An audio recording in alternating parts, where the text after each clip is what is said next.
kebetulan masa duduk kuliah tu saya bagi tahu mukadimah pada kitab dan menyentuh tentang pahaman ajaran-ajaran yang sesat menyeleweng. Habis ceramah ada seorang akak datang jumpa. Dia bagi tahu, dia kata adik dia terpengaruh dengan ajaran sesat. Kat mana? Di Melaka dia kata. Ajaran As-Salamah. Pernah dengar? Kita pun tak pernah dengar. Kalau Syiah biasa dengar. Qadiani biasa dengar. Bahai biasa dengar. Apa lagi? Ayah Pek lagilah biasa dengar. Ni As-Salamah. Dia kata pengikut dia tak lama pun ustaz, dia kata. Muncul dekat Melaka. Adik dia duduk kat Melaka dan kebetulan dia bagi tahu adik dia baru lepas bercerai dengan isteri dan dia ikut ajaran tu. Dia kata bab mengucap kalimah syahadah pun tak betul. Tak, kalau semayang subuh, waktu syuruk, waktu matahari nak terbit, masa itulah baru semayang. Awal-awal tak semayang. Saya kata bab semayang awal tak awal tu satu hal dah. Tapi yang dia sebut kata bab dua kalimah syahadah tak betul, memang tak betul dah lah. Lepas tu dia kata, ustaz, boleh tak ustaz, kalau contoh saya ni ambil pistol, saya tembak pengasas ajaran dia, geram saya, dia kata. Sebab buat menyesatkan adik dia. Saya kata kedai agak ni kan. Tak sebut depan dia lah. Tapi saya sebut, saya kata akak tak boleh ambil tindakan sendiri macam tu. Agama larang kita. Tak. Melainkan buat macam mana? Lapor pada jabatan agama. Biar jabatan agama yang serbu ke tangkap macam mana, kemudian buat kaunseling, debat, argue, bincang, tengok macam mana lah. Cuma dia minta tolong pada saya. Dia kata, ustaz, boleh tak kalau contoh saya nak minta dengan ustaz, kita pergi jumpa dengan adik saya nak minta ustaz waktu berdebat dengan adik saya. Adik dia yang sesat, kita yang kena berdebat. Minta tolong dengan kita. Kita kata tak apalah. Cuma saya nak tahu adik akak ni umur berapa? Umur 50 lebih. 50 lebih. Saya kata, payah sikit tu. Payah pasal apa? Kita umur 25, dia umur 50 lebih. Bila umur kait dengan umur, dia berkait dengan seniority. Hak muda nak tegur hak tua. Dia berkait dengan sifat orang lelaki ni, dia ada ego dia. Baik, tak apa lagi lah, kita belajar juga sikit-sikit walaupun tak pandai mana dalam bab untuk menjatuh dan meruntuhkan ego seseorang. Tak? Sebab kalau tuan-tuan yang kat sini, siapa-siapa yang nak jadi public speaker, nak deal dengan macam-macam orang kat depan kita, kita kena belajar dari sudut body language, kena belajar dari sudut eye contact. Saya antara benda yang agak susah untuk saya cuba improve, cuba up adalah dari sudut bahasa. Nak tinggal slang Kelantan tu tak boleh. Sayang sangat pada Kelantan. Sebab bila kita bercakap untuk orang biasa tak apalah sedikit bahasa Kelantan, tapi kalau contoh kita masuk dalam majlis yang formal, dia guna bahasa yang standard lah. Ayat tu yang saya masih lagi agak ni. Tu yang mana-mana pergi ceramah, bagi salam je orang boleh detect dah. Sah pada Kelantan, dia kata. Baik, tak apalah. Masa kata nak jadi public speaker, kena tahu nak deal dengan audience yang pelbagai depan kita. Bukan semua orang yang betul-betul merendah diri, nak menuntut ilmu, nak mengaji. Ada juga style orang duduk dalam majlis kuliah, cara duduk pun kita tahu dah cara duduk hak belagak nak dapat ilmu. Sungguh betul. Tak, tapi bukan dalam surat je lah. Lama kata tidak. Saya memang pernah deal. Ada kita duduk kuliah kat depan, kadang-kadang bila terima jemputan, macam kuliah yang dah selalu datang ni, orang dah kenal dah kita, dah tahu dah cara macam mana kita mengajar. Kadang-kadang kita selit dengan juk, jadi orang tak kisahlah kita buat juk apa ke benda, sebab tahu dah style ustaz ni kuliah gitu. Dah, sebab setiap daripada penceramah dia ada style dia masing-masing. Cuma yang kadang-kadang kita pergi bila terima jemputan, orang baru tengok kita, first time tengok kita. Dah, kadang-kadang jenis belagak ni, memang cara duduk dalam kuliah kita tahu. Kita duduk kuliah kat sini, dia duduk kat belakang, dia duduk sandar di tiang, kaki dia belunjuk, bukan duduk sila mana. Bukanlah nama yang belunjuk-belunjuk. Tak apa, yang sakit kaki nak belunjuk lah. Lama tak boleh belunjuk, lama sakit urat pula. Saya dalam majlis kuliah saya tak ada masalah asal duduk dalam keadaan sopan apa. Dah, carilah kedudukan nak bersandar di tiang ke, nak duduk macam ayanda kita atas kursi ke. Pasal kita yang penting kita nak dapat kedudukan selesa sebab nak dapat ilmu. Dah, kalau duduk tak selesa, takut-takut sekejap, mudah lengah sebagainya. Dah, baik. Jadi setengah kaki berlunjuk. Ustaz duduk mengajar ke depan, dia tak tengok lain lah. Kalau ustaz dekat depan, dia pun duduk macam tu. Lain, tidak, dia duduk macam ni ustaz kan. Mata pejam. Sesekali dia jeling tengok kita. Pernah jumpa tak orang macam tu? Dia pejam mata je dengan kuliah. Angguk pun tak. Tapi sekali-sekali kita sentuh isu panas, dia pun jeling. Dia pejam balik. Dia pakai sotok tinggi tak? Sotok tinggi sikit.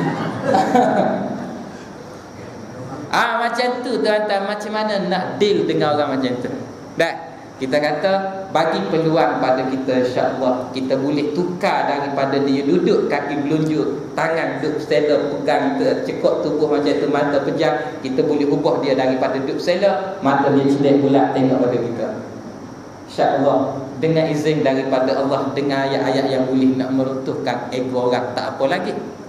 Baik, cuma tanya pula, kata adik akak ni tanyalah, dari sudut personal karakteristik dia ni macam mana Dia jenis orang pendiam ke, jenis orang apa nama ni, boleh follow kalau kita bagi arahan. Kalau jenis orang panah barang, dia jenis panah barang ustaz, melenting kalau kita tegur dia. Lagilah payah saya kata. Payah mula-mula dari sudut umur. Yang kedua payah, dia ni jenis orang panah barang.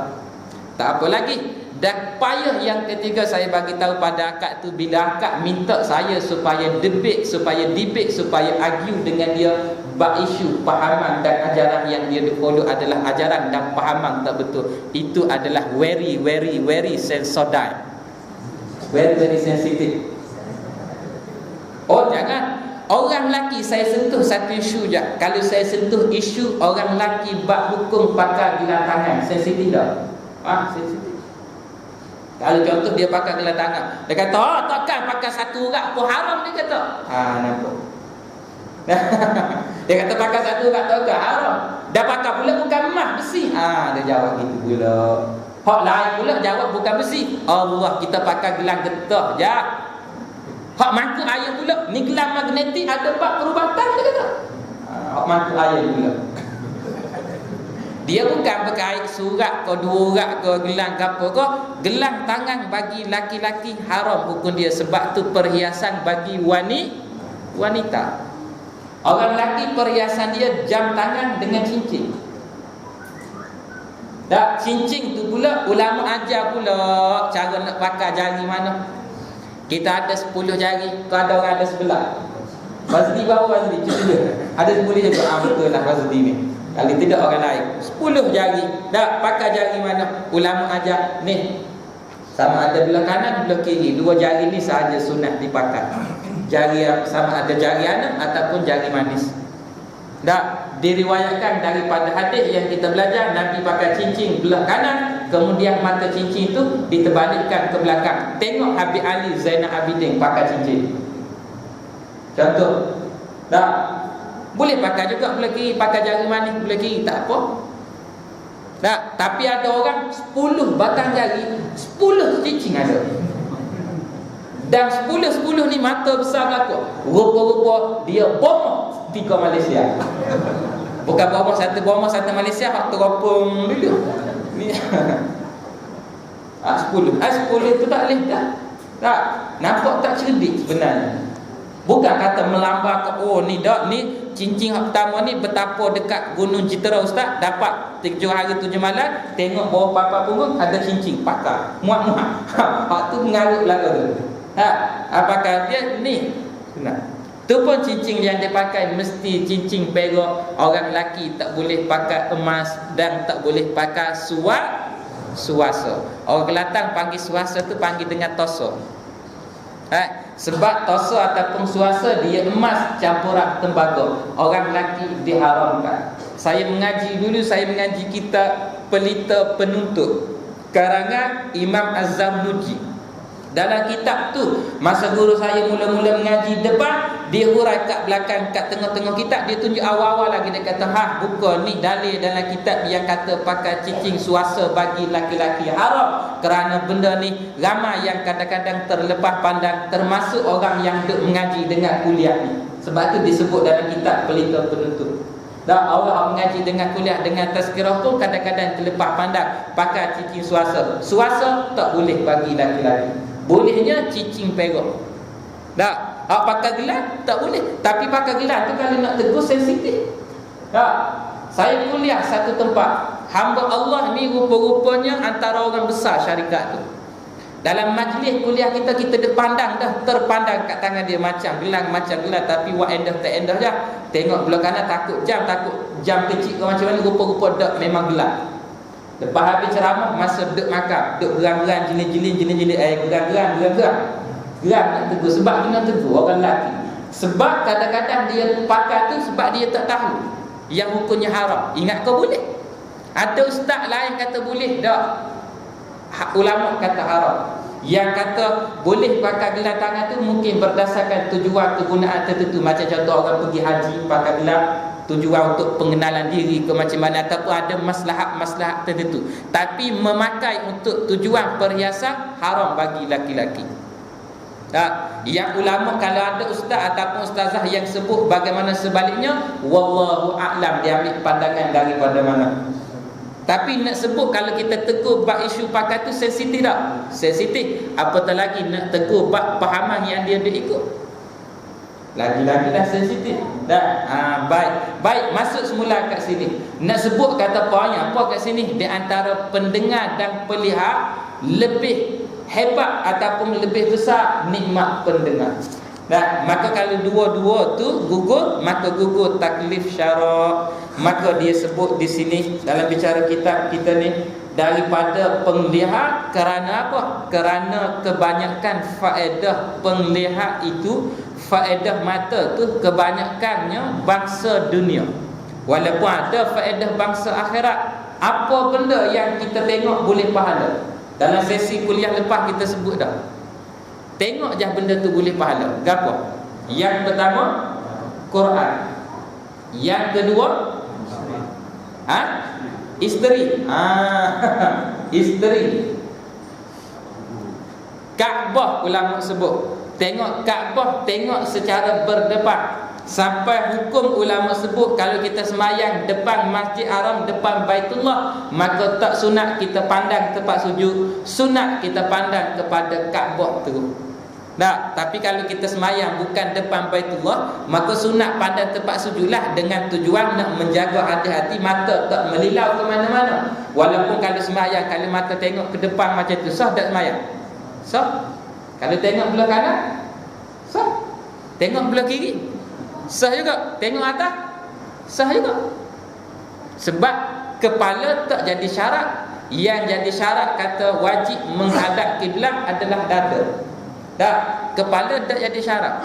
Dia semayang malam ni nak cuba praktik semayang isyak, semayang macam tu belakang. Tapi jangan buat.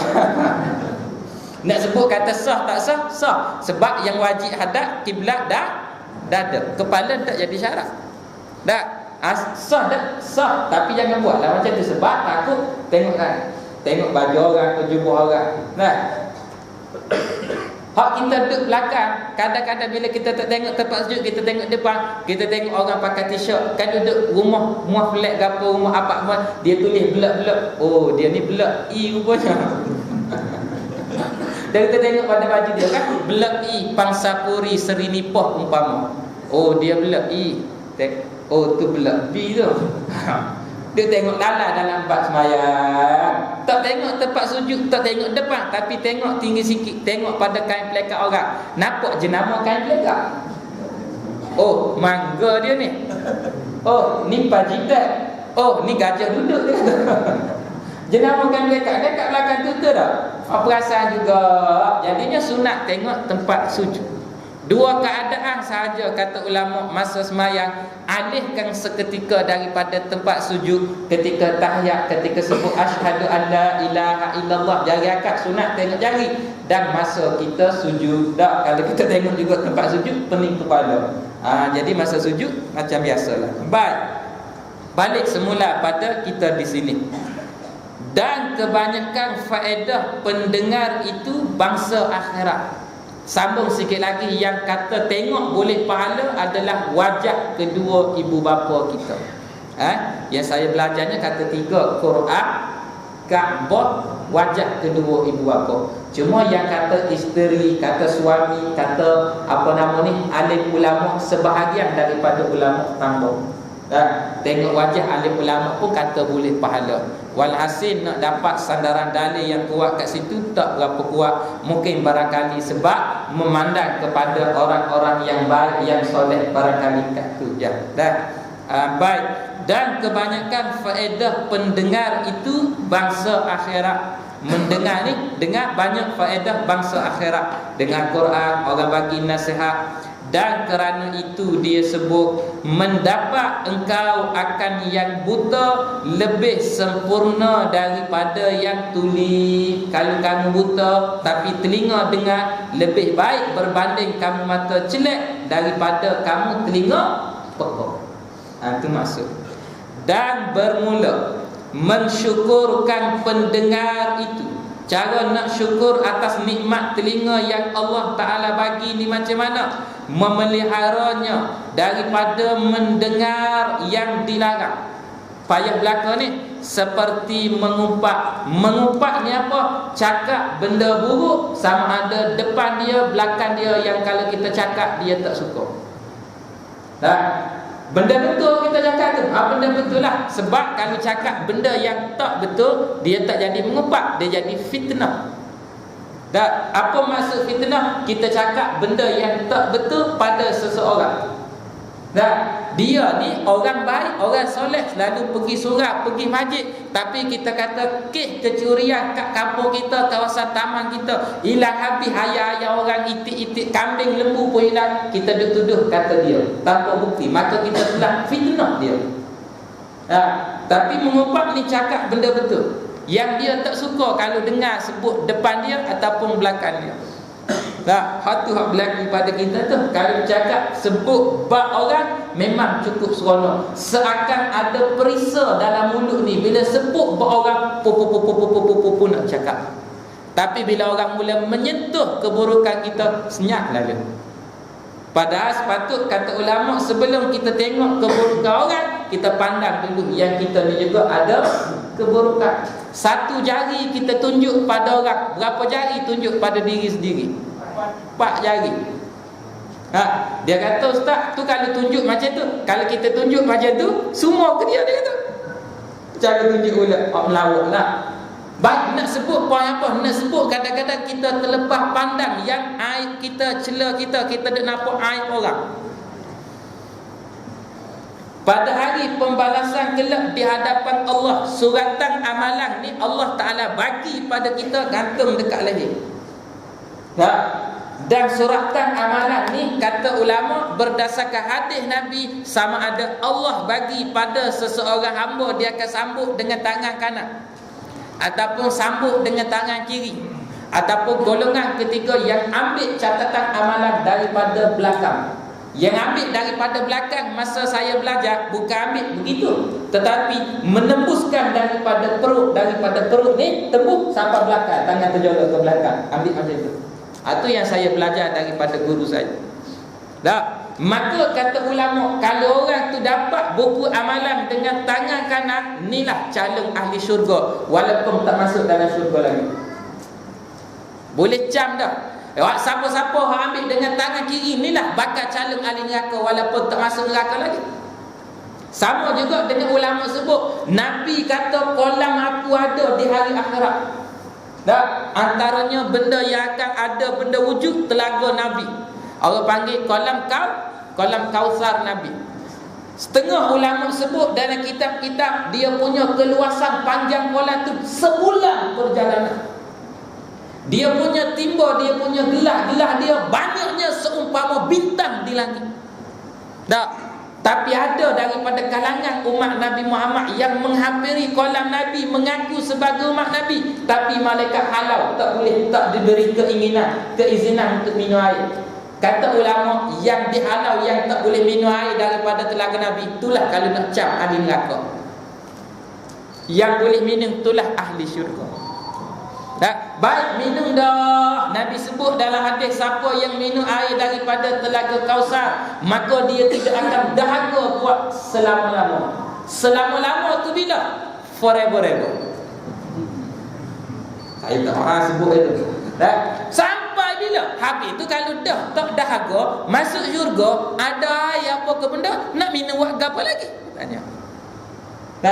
Maka jawab ulama, dia kata air telaga Nabi minum sekali hilang dahaga, selama-lama tak akan dahaga. Tapi minum air dalam syurga adalah minum yang memberi nikmat kepada orang yang meminumnya. Minum setengah sedap sungguh, minum kali kedua lebih sedap daripada kali pertama, minum kali ketiga lebih sedap daripada kali kedua. Begitulah seterusnya sampai istilah orang tersebut alami barangkali istilah infinity. Betul tak cikgu? Tanya cikgu, anak murid kena tanya cikgu. Dah infinity, tak habis umur. Ada hak kali 100 lebih hebat daripada 99, kali 101 lebih hebat daripada kali 100. Dia senantiasa bertambah. Sehat selama-lama, muda selama-lama, cantik semakin bertambah, semakin bertambah, segak bertambah, makanan sedap semakin bertambah. Allah, itu nikmat dalam syurga. Baik, bukan bincang nikmat dalam syurga ni, nak bincang tentang lebihnya dalam bab dari sudut bagaimana nak mensyukurkan nikmat mendengar, dalam bab mengupas cerita pada orang. Tapi ramai terlepas pandai yang kita nak mengaji, nak buat muhasabah, kita tak nampak aib orang, kita tak nampak aib kita. Maka yang kata gantung pada leher ni, Allah Ta'ala bentang hamparan catatan amalan kita, minta kepada si hamba ni supaya baca one by one, word by word. Apa yang kamu buat? Baca. Kamu mana nak habis daripada kita balik sampai mati.